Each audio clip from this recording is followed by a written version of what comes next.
Smile ini ya, benar ya Pak ya, kalau dibaca ya, baru public expose dan planning untuk launching atau untuk IPO listing di tahun depan berarti ya, di Januari tanggal 10 ya. 10 Januari. Mungkin lebih mendekatkan ke publik nih, apa sih perusahaan ini begitu ya, Smile ini bergerak di industri yang seperti apa, dan seperti apa geliat industrinya nih sejauh ini yang sudah dialami atau dilalui oleh Smile sebelum listing sudah 10 tahun sebenarnya bergerak di industri ini. Seperti apa Pak Syumin?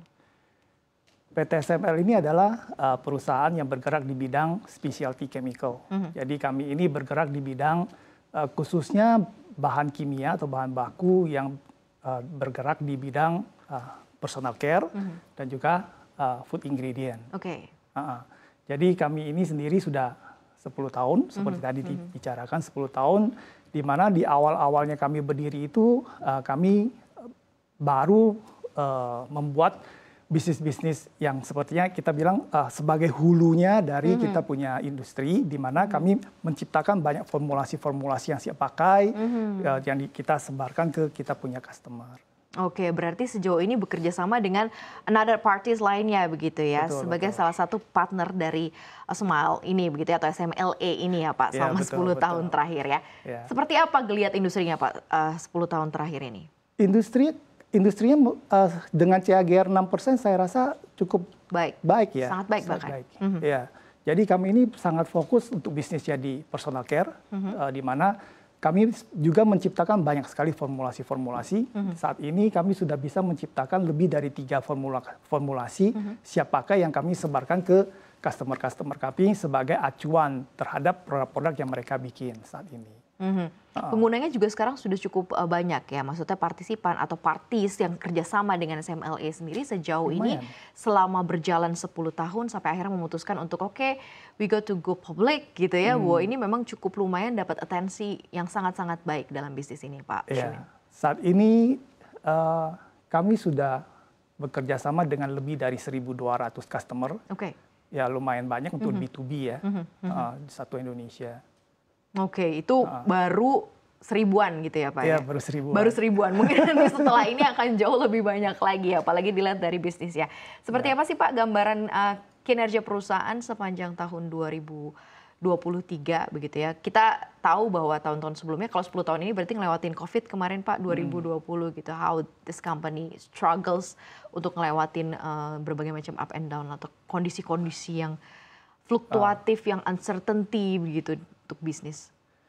Beruntung ya kami kan berbisnisnya di bidang personal care dan juga di makanan, bahan baku makanan. Jadi biarpun terjadi misalnya waktu saat terjadinya COVID, beruntung sekali kami juga masih membukukan growth.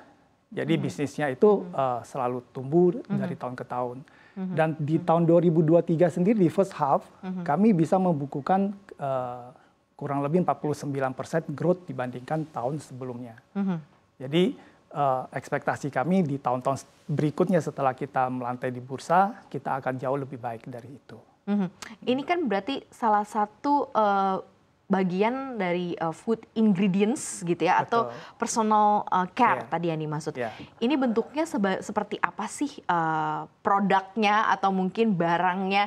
Atau memang ini sebagai salah satu barang penyempurna suatu produk atau seperti apa Pak? Mungkin ini lebih akan bisa bikin melek investor gitu ya. Oh bahwa kita tahu nih, oh ini ternyata yang di support gitu ya sama emiten ini. Oh ini ternyata yang dijadikan salah satu produk ini yang ada di dalam sini gitu. Jadi aware-nya atau level of awareness masyarakat jauh lebih mulai. Oh ini SMLA nih gitu. Jadi saya tahu nih di dalamnya ada produk-produk itu. Ya, soalnya begini. Jadi pada saat kita membuat satu produk, biasanya kan kita mempunyai beberapa ingredient atau bahan baku yang kita masukkan ke dalam situ. Nah di dalam ingredient itu kita membagi menjadi 2. Ada yang produk yang komoditas, ada juga produk yang specialty. Nah kami ini bergerak di bidang specialty, di mana produk-produk yang kami jual ke kami punya customer, rata-rata itu mempunyai value added tersendiri kepada satu aplikasi tersebut. Jadi ya cukup. Contohnya, misalnya contoh produknya apa gitu ya, dan apa yang disupport dari SMLA sendiri? Contohnya kalau di kosmetik kalau di kosmetik kami menjual contoh active ingredient.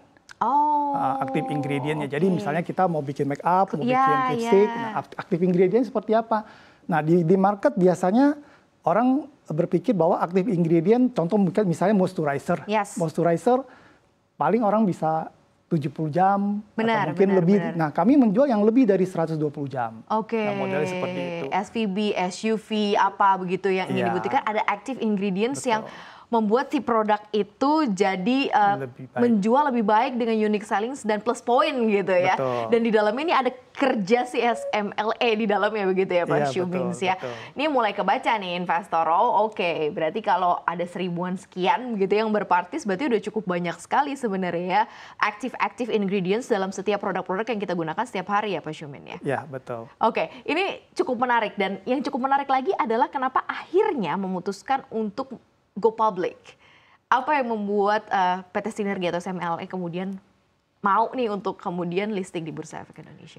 Kami mempunyai visi yang sangat panjang. Jadi visi kami itu adalah bagaimana kami bisa bersaing dengan perusahaan-perusahaan multinasional. Jadi biarpun memang kami adalah perusahaan yang tergolong mungkin kecil di Indonesia, tapi kami melihat bahwa bisnis ini besar. Tetapi apakah kita bisa mempunyai kesempatan untuk lebih besar? Saya lihat mungkin kalau kita masih dalam skala yang kecil dan tidak diketahui oleh siapapun, mungkin kita nggak akan sampai ke sana. Nah, dengan melantainya kita di bursa, salah satu tujuan kami adalah bagaimana ada recognition terhadap SML ini sendiri.